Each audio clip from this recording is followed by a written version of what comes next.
This is the Investor Connect podcast program. I'm Hall T. Martin. I'm the host of this show in which we interview angel investors, venture capital, family offices, private equity, and many other investors for early stage and growth companies. I hope you enjoy this episode.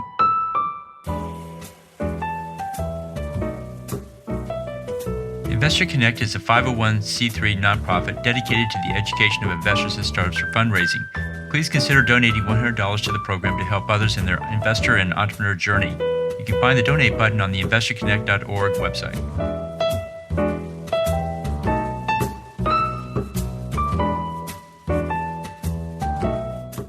Well, hello, this is Hall Martin with Investor Connect. Today we're here with Anshuman Gwal, managing partner at Brightside Partners.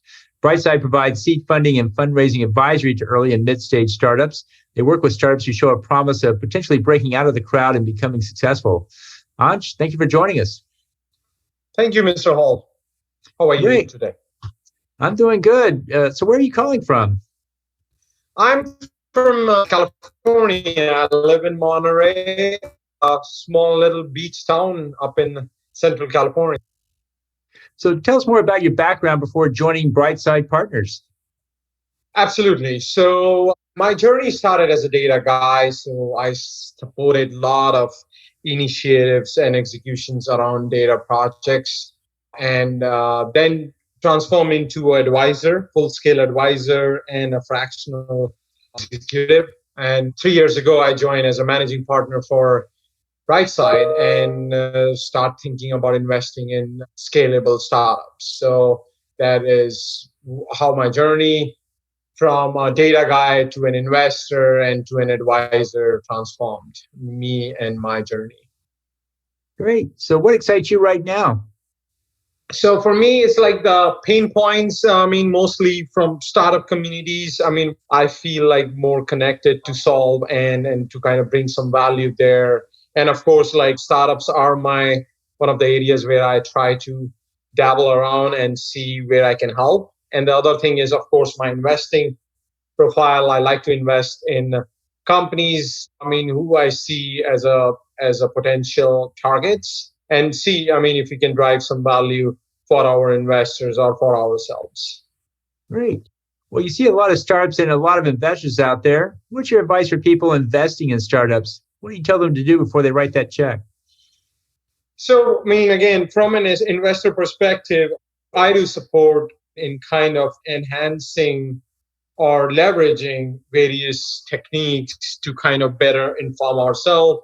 And again, for anybody to invest, they have to have their mandate or their focus area, right? So that's one thing. And the other thing I would suggest investor is to do their due diligence properly. And at this market, when you never know what will happen. So I do kind of emphasize that again and again, make sure that you do your due diligence and you vet the founders in and out. That is the most important advice to any other investor. Great. And then on the other side of that table, what's your advice for people raising funding? What do you tell that founder to do before they go out to meet investors? Again, from startup side, that's our sweet spot where we do advise. I do advise day in, day out, is of course like what problem you're solving, what solution you have, and what kind of traction you are thinking to achieve. How far are you in that journey? And of course, like marketing and other things, like all the key aspects of becoming a sound and a good startup is to kind of have all the ducks in a row before you even get to more sophisticated investors. Great. Well, let's talk about the state of startup investing. We've seen a lot of changes in the market this past year. How do you see the industry evolving from here? My take on that is, state of investing is pretty good. I know there is some macroeconomics possibilities going through, the economy, the inflation and whatnot. But my thumb rule that I follow personally is there are some trajectory of changes, like radical changes, creative changes, progressive and intermediate changes. So I kind of bucket them in 4 trajectories. And again, how the world is going and expanding is a lot of work going around in space, emerging technologies, and sustainable energy, And again, I mean, sustainable energy is part of our mandate. AI is part of our mandate. Blockchains is part of our mandate too. So I think specifically these three things and a lot of initiatives other than our mandate, like space and manufacturing side of things, a lot of radical changes are coming on that side too. So, I mean, again, you have to keep a solid check on the market, and then of course, like what is disruptors of this time are, and what will be the impact in future. And what do you think is the biggest change you think we'll see in the next, say, 5 years? What big thing you think is really going to come up and take over? From a venture capital perspective, the market is looking good. There is already a ton of micro VCs getting generated in this economy, and about like $4 billion have been raised. So from investor standpoint, it's good market. From startups, of course, like if there is a market to invest in, then of course, like it's a perfect time for investors and entrepreneurs to come and outshine their idea and get funded. So my thinking is positive, and that's what I think, and that's what I think. A lot of discussions are happening. Some folks do have a negative feeling about it, that at the time of, I mean, and we are almost there at the recession, so there might be talks that companies and individuals are thinking to save money, but I don't think so that will happen. Okay. Well, tell us more about your investment thesis and how did you arrive at it? So building an investment thesis is mind grinding and mind like boggling, I think, at times effort, right? I mean, you have to bring the right juices. And for us, it was like 7 to 6 months solid to kind of put our heads around it. So we kind of started with, okay, we will focus on certain industries like financials, healthcare, and retail. And then, of course, like emerging technologies. So our thesis evolved like from industry specific and also, of course, looking at these emerging technologies. Then we kind of started to think them together, right? How these together will make an impact. So the intersection between these three industries that I just talked about are going to change with these emerging technologies like AI, blockchain, battery technology, and digital computing, and so on. So, how these are going to make a significant impact on the industry is where our focus lies. And then that's what we are calling our mandate as well. So, and again, there has been some solid exits happening in this focus area, and that's what we are trying to double down and focus on with our kind of a strategic niche, which is our acceleration piece. Again, we are not an accelerator, but we do have an acceleration so that we for sure guarantee 5x or 10x returns to our investors. Great. Well, can you mention one or two startups, perhaps a portfolio or two that fit that thesis? Yes, we do have some startups that we accelerated, like, and one of them is Empo that just got funded for 300K. That's their pre-seed round. And a couple of them other are in our portfolio that we are working with. But some of the past opportunities that match our mandate are Grid, Jewel, Case, Swisswall, Gapner, Strandigo, that we kind of were thinking to invest, but we just let them go because, I mean, due diligence was not up to the mark. Well, there's a lot of challenges for the startup and investors in today's market. What do you think is the main challenge the startup faces today? Challenges for the startup. So that can be a very detailed answer too. But again, on a high level, Mr. Hall, I think what we have seen, again, the founders, the right chemistry of the team is always important. And as an investor, that's our focus area, right? And the strategy of the startup is also key for us. How they are strategizing their work, product, and their product roadmap is another key element. And of course, I mean, they're like a lot of people talk about the pitch decks, their positioning, their go-to-market. All these things are kind of like, there is not a one thing or one perfect answer. But again, there are a couple of things, like about 10 things that I already shout out like 5 or 6 things off it, that these things have to be in a row to kind of be in that zone that you get to investors. Great. And then what do you think is the main challenge investors face in today's market? It's kind of like similar answer, but if it's on the other side of the spectrum, investors, I mean, again, first from investor perspective, like they need to have the right funding, right LPs for them, align LPs and solid mandate that they kind of like execute. And again, I think some of the issues or challenges that VCs are facing is more power to founders is good, but at a certain point, it kind of blocks VCs' capacity to expand and grow the startups as well. And what we have seen working as a VCs, sometimes we do get caught up in that friction between the founders who are very passionate about their idea, but they are not very passionate about opening to thoughts or to learn more. So again, it's a personality issue that I see.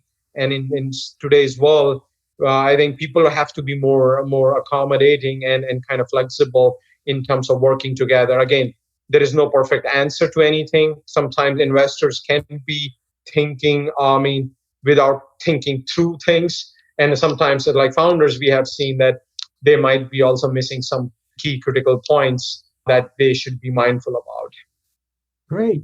Well, you see a lot of new business models and a lot of new technologies out there. If you were to, aside from your job, if you were to be able to build your own business with a new business model based on what you see out there, what would you focus on in today's market?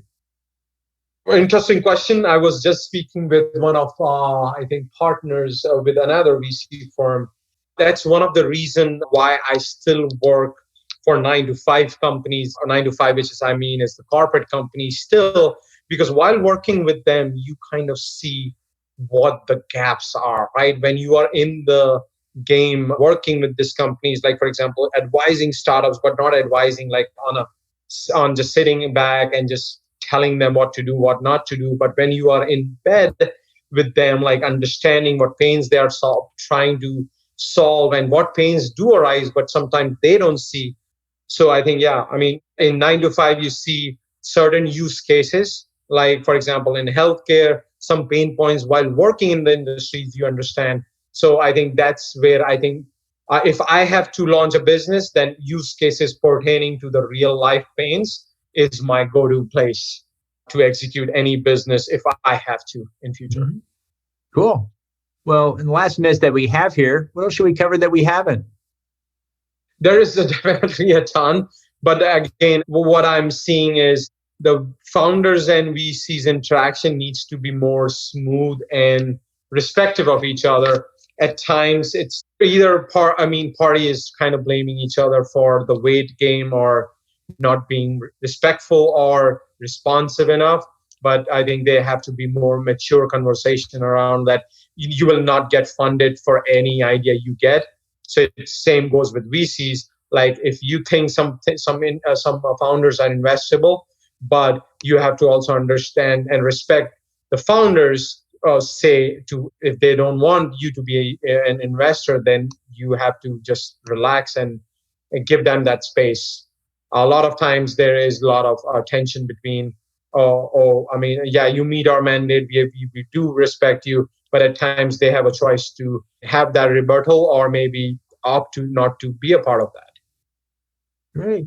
Well, that's always the challenge. We stand between the investor and the startup, and we try to balance between the two and close the gap between what the startup wants to do and what the investor wants to invest in. And there rarely is, coming together right at the beginning, but over time it can.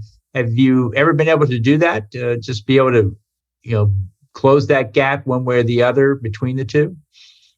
Yes, we do. I think communication solves a lot of things, but at times, it's personalities that comes to play that we have to navigate.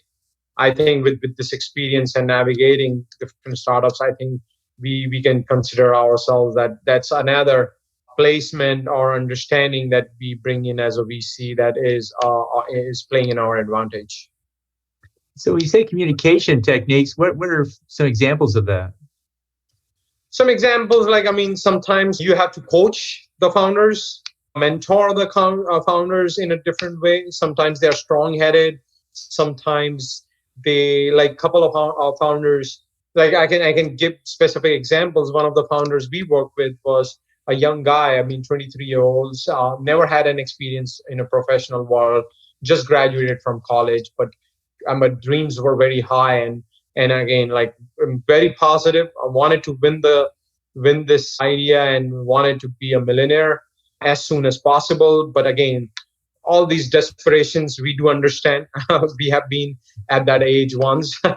And again, sometimes you have to be patient, and things comes with time. So those are the specific things when we specifically see when we work with young founders. Right. I find there's a lot of unrealistic expectations among first-time founders and how fast things happen and how much you have to bring to the table. And I find they're usually off by a factor of 10. It's not even close. It's just way out. And one thing I found is if you take an inexperienced founder and put them with an experienced one and start talking about it, they can help open their eyes a little bit about it's not an investor telling you this, it's another founder telling you this, that you really aren't going to raise that $5 million in 3 months. You're just not. You're going to raise maybe 500K in 6 or more months in today's market. You just have them talk to one of their own, so to speak, to get a level set. Because I hear all kinds of things come through the funding door about what they want to raise and how fast they think they're going to raise it.